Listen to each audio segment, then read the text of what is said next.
What's up? What's up? What's up? Happy Monday. All right, let me get the IG stream going here too. Happy Labor Day. That's what I use a lot. Hey, Hey. Warner Body. Let's see. All right, let's get the stream going here.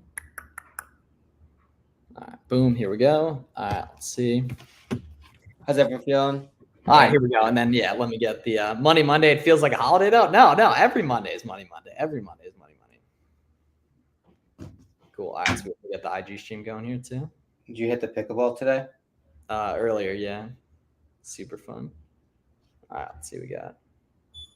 Warner said his stream yard is tripping. Oh, no. Oh, okay. He has, I sent him an invite, though. Okay, cool. And we can obviously get him another one, too. Oh, my gosh. The Dual Hustle. You're over on TikTok today? Dual Hustle. You're always on Instagram. Money Labor Day. Here we go. Money Labor Day, indeed. Yes, we got the free Q4 live training going down tomorrow as well. That's funny. Warner's channel is still going though, even though he's not on it here as well. Sweet, cool. All right, what's up, everyone on Instagram too here? Let's see. Yeah, Money Labor Day, indeed. Yeah, tons of Labor Day online arbitrage sales. Damn, someone just requested to go live here too. What's up, dog? Yeah, life is good. Life is bad boy Garrett. What did Garrett do wrong? The hell did Garrett do wrong here? Let's give him a breakdown of all like the go-to sales that are going on right now.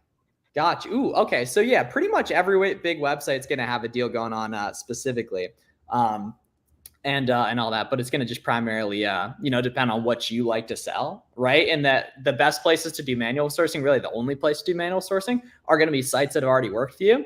And other than that, it's going to make a lot more sense to do storefront stocking to find those favorite sites of yours. Sending my biggest shipment out tomorrow. Let's go. Are you using Boxem for it? Little 2D barcode vibes as well. Yeah, cash back's like 15% some places. Yeah. Yeah, you guys, a good method to kind of scour some sales is to go to Rakuten or the hot deals section, and it'll give you a breakdown. I'm looking right now. It'll give you a breakdown of all some of like the big sales, right? So Dick's Sporting Goods get up to 50% off this week's sales. Asics, Walmart, New Balance, Target, DSW, Foot Locker, and 20% off any order, guys. And that's all just straight from the Rakuten Hot Deals section. And big cash back too. Yeah. Finish line, get $10 off a $100 order. Puma up to 50% off. So there's sales everywhere, guys. And so sourcing of Nike footwear, so potentially some of the Nike football cleats, soccer cleats in season for those guys. Those could be doing well. Kohl's 15% off any order of $100 or more, not including Kohl's Cash, obviously. Lululemon 12% cash back. It's a good military discount there too as well. DSW, don't look, no discount there. Yeah, dude, DSW is a good site too. Very, very low key site honestly too. I think the reason why it's really good is because a lot of people might not think it's legit. Specifically here, let's see. DSW up to 25% off Adidas Map Break event Labor Day and back to school. All right, we'll take it. Cool, sweet. All right, and then you guys on Instagram. So we got the free Q4 live training going down. So make sure you get registered for that. Really, really good stuff on those guys. A lot of stuff we don't really share anywhere else for free. So make sure you get registered for that. It's in the link in bio on socials, and then it's linked in the description on YouTube as well. So you guys on Instagram, you guys on TikTok, make sure you guys check that out. And they emailed me, asked for invoice to prove. Do I just ignore them?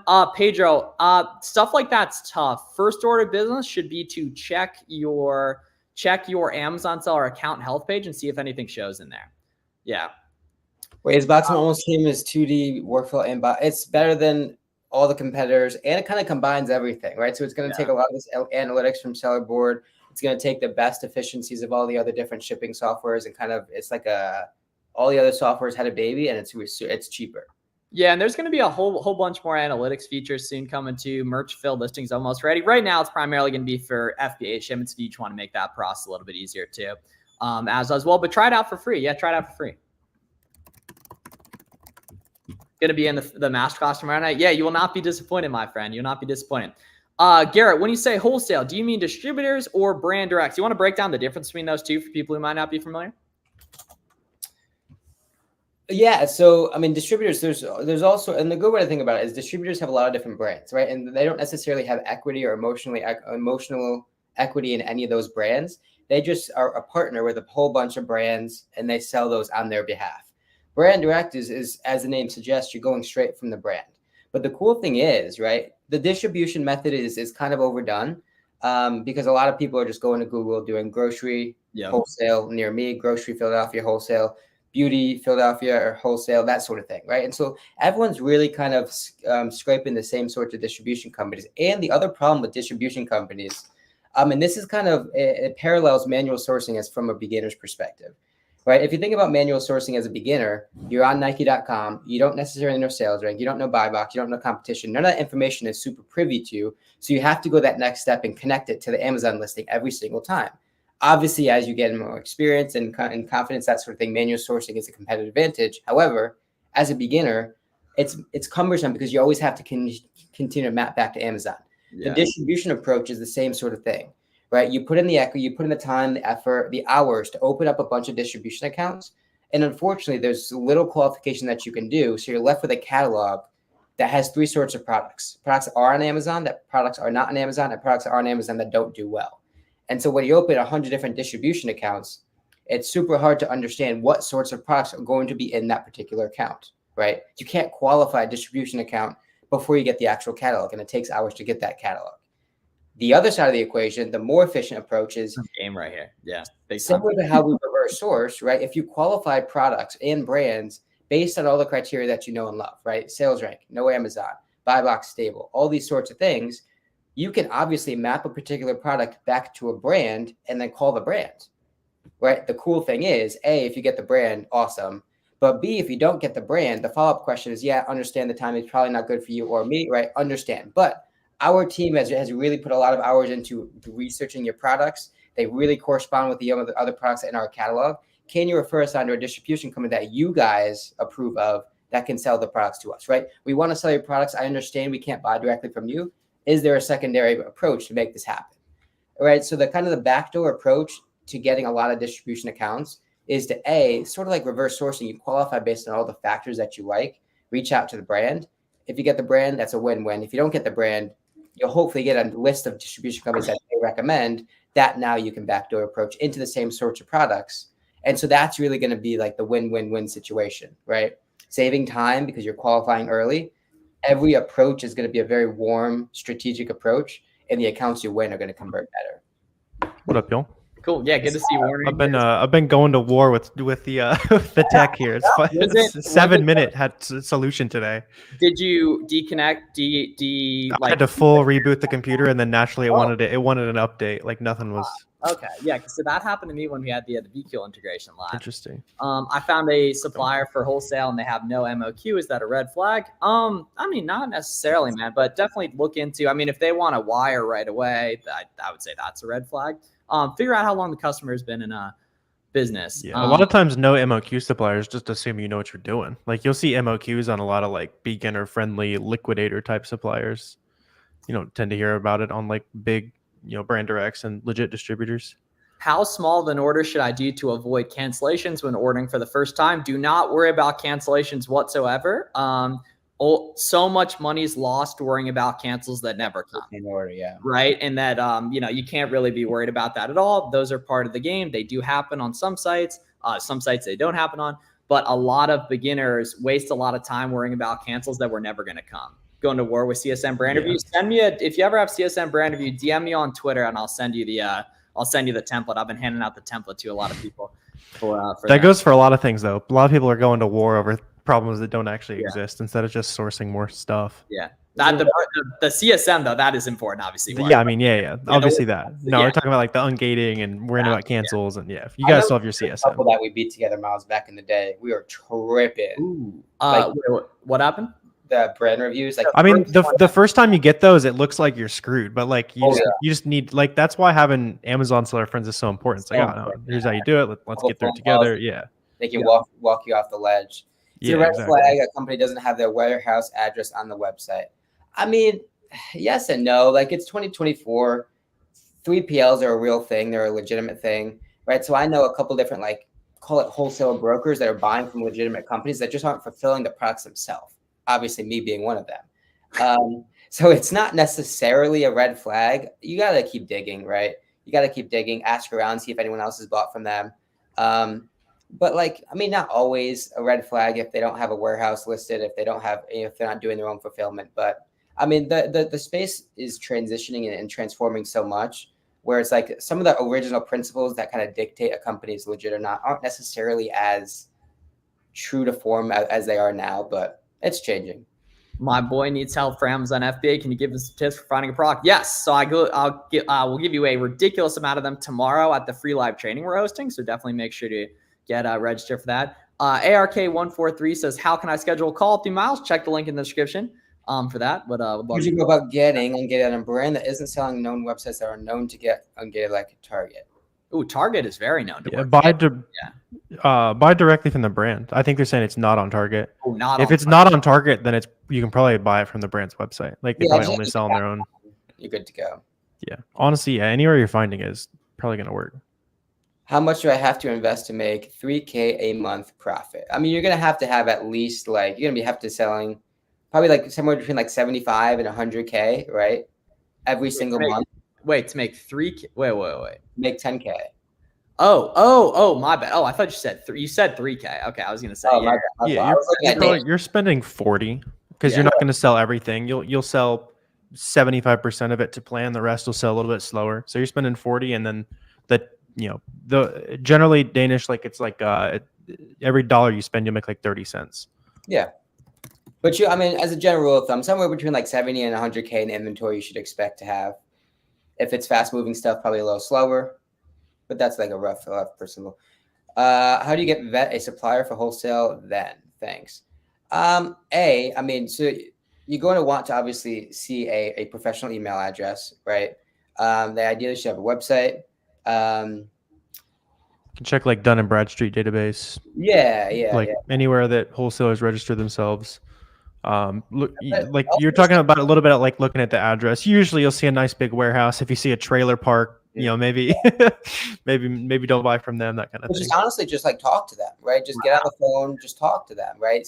Ask about like where they're getting their products from. Are they importing? Are they buying closeout? Are they buying from brands? Can they provide invoices or supply chain verification if needed, right? A lot of those things, once you start to like peel back the layers of the onion, it's going to be very, very clear and apparent if they are legitimate or not, right? There's a lot of legitimate wholesale accounts that may not appear so, but the only validation you need is to make sure the supply chain is authentic, right? That's really the only validation you need, because worst comes to worst, if Amazon doesn't recognize that distributor as an authentic or authorized distributor, then all you need is their supply chain. All you need is their invoice, right? Because if A equals B and B equals C, then A equals also C.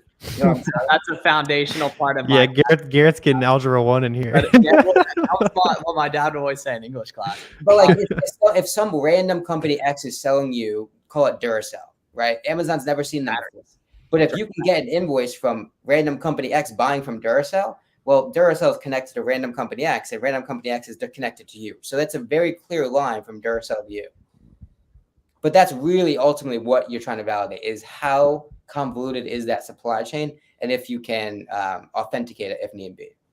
Thanks, broski. Yeah, of course. Check that out. Best way to start searching for products. Would you just search name brand products and see the date? Nah, Jacob. So watch some of our live sourcing videos and then use the storefront stalking feature on SellerAmp to go from there. So what a lot of beginners want to do is they want some special website to look on for profitable products, when truth be told, we're all buying from a lot of like this, just kind of the same big websites. Like you guys already know these retailers, right? So instead you should start out with good Amazon products, right? Using the storefront stalking method, look at what other people are selling, find validated listings, and then go from there to find winners, and Google those items using the Google button in SellerAmp, figure out what websites carry them, right? And then go ahead and figure out how you can make those items profitable using discount codes, coupon codes, etc. Yeah, today's a really good day to be doing that too. Yep, Labor Day sales are popping. Yeah. Michael, I mean, so I don't necessarily know the answer, but you can figure it out for yourself. Load up Keeper Product Finder, whatever category you're interested in, right? So if you're looking at clothes, go a maximum of 25K sales rank, maximum of 5 or 10 sellers, and that's going to be your answer. Enter in your brand that you're interested in, whether it be Nike, Adidas, Puma, Under Armour, whatever, and you're going to have the listings that essentially meet exactly what that criteria is. That's the really cool thing about Keeper Product Finder is whatever parameters you're looking for, whether it's no sales rank, whether it's no buy box, whether it's increasing sales rank or increasing buy box, those sorts of things, you can create and customize a search and see results of that search within seconds, right? That's kind of the benefit of getting really fluent with the mechanisms inside that tool. Caught a live stream. What up, Riot? Yes, sir. Yeah, RGB or yeah, RJV. Yep. Oh, nice. Okay, cool. All right, sweet. So we're being the CSMs. Fire. Yeah, of course. Should we ungate some products first, or as we find products? Only as you find products. You can do some from the get-go if you just kind of want to validate that it actually works, which you'll find pretty quickly that it does, and everything. But in general, the way big sellers operate is just like as you're finding SKUs, then you just ungate them. Yeah. Hey guys, for protection against IP complaints, is it better? So you're convoluting a bunch of stuff here. So IP complaints are issues with brands wanting to protect their own brand, right? So the best way to go around them is to understand when SellerAmp is kind of suspecting an IP, and B, to get more experience, the better way to approach it is just to understand what the keeper graphs are telling you about the potential of an IP complaint, right? So go back in the past 12, 16 months of a product history. You're looking for any like steep drop-offs in offer count within a really short period of time, right? Like 50-70% of drop-off within a couple of weeks. That's really what you're trying to look for and avoid. SellerAmp is great for kind of suspecting IP complaints, but the better option is just to really know keeper charts, know the offer count, and know when kind of different scenarios are proposing different things. What is remote fulfillment? Yeah, so it's basically signing, if you mean like NARF, like North America remote fulfillment, basically it's going to be when you're enrolled to sell in Mexico and Canada. I don't personally recommend doing that. You totally can if you want to. It typically gets a little annoying just returns wise and everything. I opened an account with a wholesaler. They take bank transfers and PayPal. How do I pay them? It sounds like kind of answering your question. bank transfers and PayPal. It sounds like. I mean, bank transfers are, especially if you're a newer seller, bank transfers are tough because they tie up your money for quite a bit. I would, if PayPal ideally, but even more so, I would look into like Plastic or Melio, right? Because that allows you, that's like an intermediary. It allows you to pay bank wires with a credit card, which gives you that 30-45 day turnaround time to kind of, get some of that money back. I would go with Melio or Plastic though. You can also offer to pay the credit card fees because they probably just don't want to offer it because they get charged 3%. So if you're worried about it for their first order, pay the 3%. Done that before? Yes. So there are SellerAmp and Boxum affiliate programs. I'll link both. You can also find them on Google. Go ahead and link them right there. So Boxum 30% for life, SellerAmp 25% for life. So y'all should check that out if you're interested in making some money together with this stuff. But also the other thing is, right, so like my 30% is actually higher than other people's 30%. So if you're looking to join Boxum, hit me up for a code because my I couldn't figure out where you were going. I was like, what is Garrett cooking here? Well, yeah, that's also not true. Yeah. How do you verify change of supply before you buy from? Yeah, just ask them, Pedro. If they're like dance around the question and that kind of stuff, they're not going to tell you the exact distributor, that kind of thing, but they should at least be able to say, hey, we buy from this, who buys from their brand, or we buy from the brand directly. Yeah, and it'll be pretty clear. Like if it's like a 19-year-old on Instagram, it's significantly different than someone you can look up on LinkedIn, a company you can look up on LinkedIn. You know what I mean? My affiliate is better than their affiliate. It is not Andy. Or I don't even know if you have one, Andy, but yeah, it is not. First thing you did when you had a good amount of money. It's still trying to get a good amount of money, man. I bought a Lamborghini on finance for 8% down out of 25%. 25% interest rate. Yeah. Really a blessing. Yep. Does that mean you order more than 10 your first order of the site? Yeah, why not? As long as you can trust the website. If they got like PayPal, they got some cashback services that are linked, like, and you can go deep, then yeah, buy as many as you think will sell. As a wholesaler, do you compete with Amazon? I mean, so it's all dependent on how much Amazon is giving up, right? First step is to look into the buy box rotation, quantifiably how much is Amazon sharing. Is it 5%, 10%, 50%, whatever it is? And B, and also probably more importantly, that is what is the offer count looking like?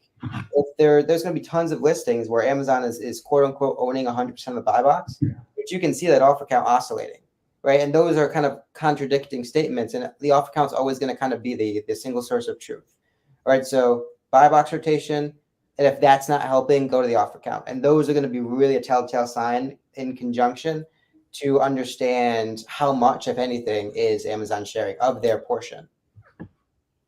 Hey guys, what are good replenishables? I've been doing a lot of RA and just getting lucky on my procs. Nah, you're not getting lucky, man. You're building skills. You're getting better over time, right? The cool thing is a lot of those procs, unless you're buying from like closeout places, which you probably aren't, are going to be stuff you can replenish over time, right?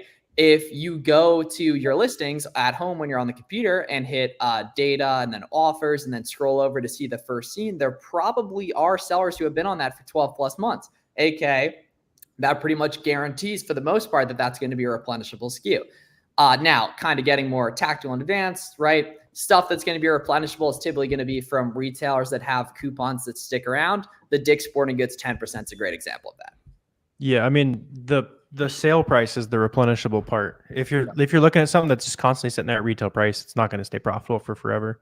But if you said no, every 2 months you got it on a spreadsheet with a certain sale that you know is really good, to go that 25% plus a nice little discounted gift card every time it rolls around, I can make profit. And those are what you want. You want it to be hard to take a little bit there. What is the deadline to send procs in for December?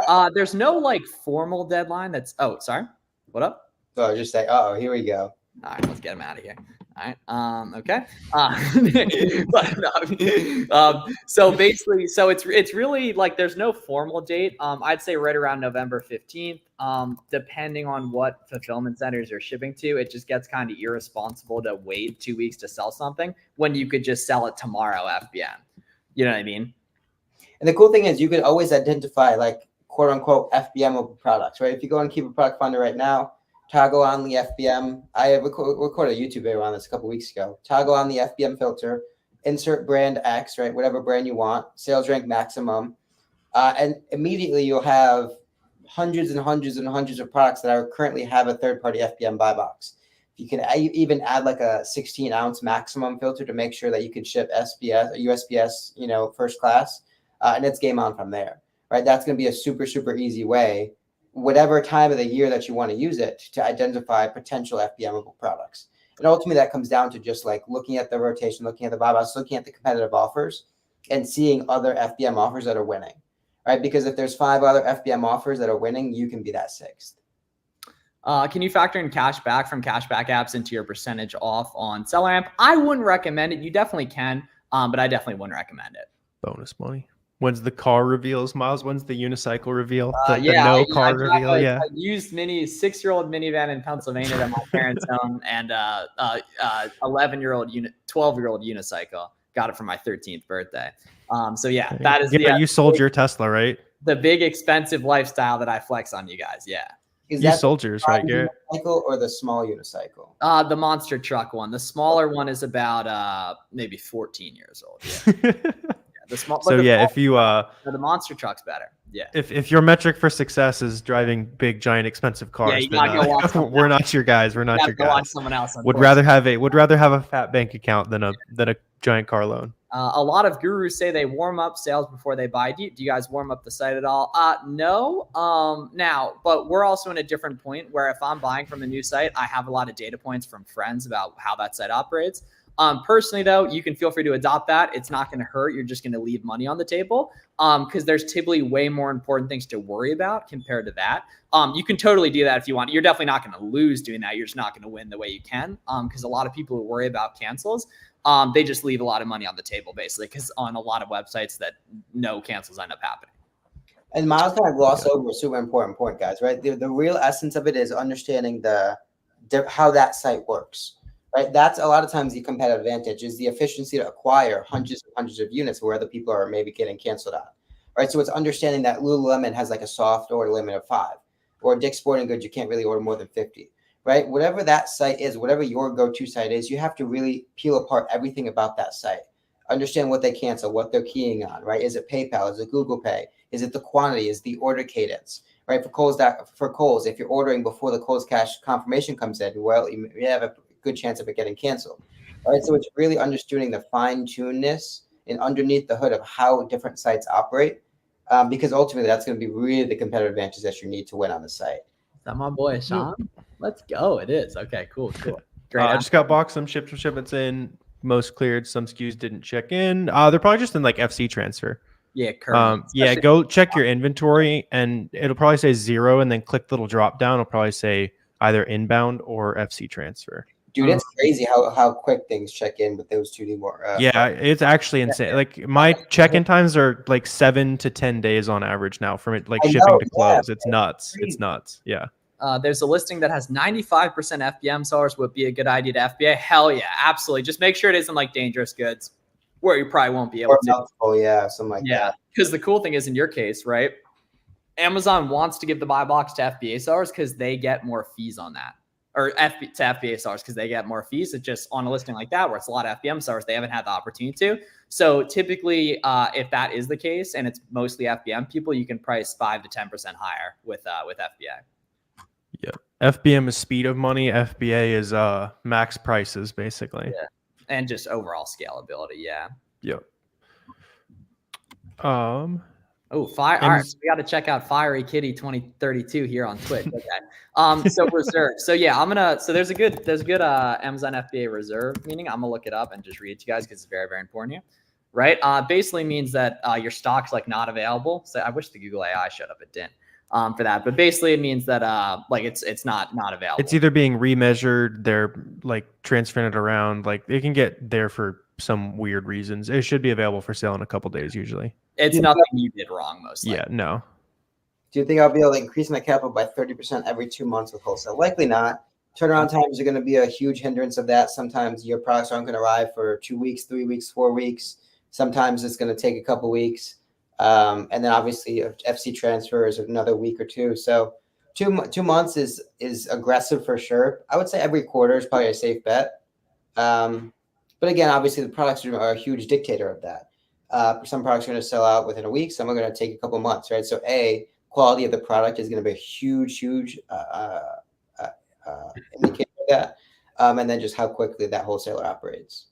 Yep. Does Boxum shipments really check in faster? Yeah, Gold. So we add 2D barcodes to the labels automatically for you, which is something that Amazon even tells sellers to use, but they give you no way to create it on their own, which makes no sense. It makes no sense. But if you have that little here, I'll even show you. Like it looks like this on the bottom of your FBA label. If you have that on the box, when it shows up, they just scan that and they immediately know it's in the box instead of having to open it up and split it apart and that kind of stuff. So for me, it's about 5 days faster we start making sales on our FBA shipments, which is massive for cash flow. So what we think that is, guys, is we think that they move it to a different part of the warehouse. We have no kind of evidence of that. Amazon doesn't necessarily say. That's just kind of like what we think happens, basically. But you can literally look it up. Amazon does recommend 2D barcodes. Weirdly enough, they just don't give you the opportunity to do it through Seller Central, which I know sounds very confusing and doesn't really make sense. You're 100% right that it doesn't make sense. But you can try it for free on Boxum. What is the max price? We couldn't meet that number to make the profit. It's because, Willie, that item you're looking at is really, really cheap. So you're not going to be able to get $3 profit a unit, even some super cheap stuff. Like I found a profitable item that was $2.40 today. We were making $2. So technically it didn't hit the max cost, but the ROI was still 90%, basically. How is 2D impacting the 5 identical boxes? Optimize setting logic. Doesn't really have any kind of effect. It doesn't have any. Yeah, it doesn't change anything there. What's interesting right now is if you're doing an API shipment through Optimized, a lot of them aren't being charged. They'll fix that. It's like a weird glitch in the matrix right now. After a while, I think it's going to be cheaper to do partial placement. Is there still a free trial? Yes. Yeah, 2 weeks, man. Check that out on the website. Yeah, Boxum.com. We got some very good blog posts coming to you guys too. I just made a really good Q4 one for you guys today that I'm excited to share with y'all here. There may have been different sites I could use. Oh, dude, 100%. Yeah, RGV or RJV. Check out Lululemon. And you'll honestly, most websites have a good military nursing, etc. But on a day like today, those actually typically aren't going to be the best ones because there's other sales running that are going to be better that are for a limited time. Yeah, we joke about going to boot camp for the military discount. So so use that stuff. It's a big advantage. Isn't Amazon optimized free? Yes. Isn't that what the default? They're trying to add the same placement if you have 5 unidentical boxes, which right now there's a loophole. If you use an API shipment, they're going to fix that. The API shipment being like something like Boxum for you guys. You don't have to worry about it yet, but after a while it'll be partial placement. Placement will probably be the cheapest from running the numbers. Yeah. Garrett's 2-week trial will give Garrett a commission. So if you rock with Garrett, you should do it through there. Yeah. Can't find OA products. Okay, so first of all, If you say you can't, you can't, right? A lot of other people do it, therefore you can. You just probably aren't doing the right things yet, right? It's time to put in some more reps and think more and more about the different discount method and moat methods that exist to make that possible. Yeah. No, today's a good time to spend a little bit of that, spend the extra hour learning. Any days with a lot of sales, it just makes your hourly higher. Yeah, cool. Yes. All right, guys. See, the questions that really need answers is Garrett's 2-week trial better? Of course. I mean, it's just yeah, that's what I'm saying. What do you offer any concierge services or? Well, so would selling on eBay make me extra money? Yes. Well, if you do it right, yeah. I mean, there's, obviously you could theoretically lose money doing it, but like if you commit to it for out, it would be probably pretty unreasonable that you won't get good at it. All right, sweet. So tomorrow, 7 p.m. Eastern, free Q4 live training. Check that out. Very, very important, y'all. Definitely check that out. It's linked in the description. Link in the bio on Twitter and TikTok as well. So it's go.thefbaroadmap.com/register. Tons of stuff we don't share anywhere else for free. And we would love to see you there. And it's going to be a lot of fun here. 16 years and counting. Got you. Sounds good. RGV or RJV. RJG. My bad. I get that right. Apologies. I know awesome RVZ Amazon. Sorry, that's his. See, the family's showing love. Yeah, cool. All right. How do you sign up under Garrett? Go to Garrett's Twitter and look through the or Garrett. Send the link in the private chat. Send the link in the private chat real quick. All right. See you guys soon. I'll drop it in the chat here too, as well. Let's see. I got you right here. Let's see. Please answer my question. MMW. What was it? Family. What was it? Try to put multiple SKUs in one box. Amazon split your shipment. Yeah, that's normal. If you use Optimize, you're going to get more splits. If you use Placement, you'll get less, and you pay a fee for it, basically. Cool. All right. Talk to you guys soon. Be great. Have a great night, family. See you tomorrow, 7 p.m. Eastern, free live training. It's going to be a lot of game, tons of stuff we don't share anywhere else for free. See y'all soon. Awesome.